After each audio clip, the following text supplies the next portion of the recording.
বিসমিল্লাহির রহমানির রহিম। বেস স্টাডির তরফ থেকে সকলকে স্বাগতম। আজকে আমরা দেখব জাহাঙ্গীরনগর বিশ্ববিদ্যালয় ভর্তি নির্দেশিকা 2024-25 শিক্ষাবর্ষ। আবেদন যোগ্যতা, এখানে এ ইউনিট বিজ্ঞানদের লাগবে হচ্ছে এসএসসি এবং এইচএসসি মিলে 8.50, আর হচ্ছে বি ইউনিট এখানে হচ্ছে মানবিকদের জন্য লাগবে 7.50, বিজ্ঞানদের জন্য লাগবে 8.00, আর বাণিজ্যদের জন্য লাগবে 7.50। তারপর সি ইউনিট হচ্ছে মানবিকদের জন্য লাগবে 7.50, বিজ্ঞানদের জন্য লাগবে 8.00 এবং বাণিজ্যদের জন্য লাগবে 7.50। C1 ইউনিট মানবিকদের জন্য লাগবে 7.00। ডি ইউনিট হচ্ছে বিজ্ঞানদের জন্য লাগবে 9.00।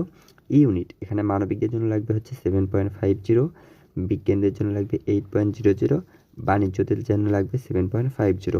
এফ ইউনিট এখানে হচ্ছে মানবিকদের জন্য লাগবে 7.50, বিজ্ঞানদের জন্য 8.00, বাণিজ্যদের জন্য হচ্ছে 7.50। তারপর জি ইউনিট এখানে মানবিকদের জন্য লাগবে 8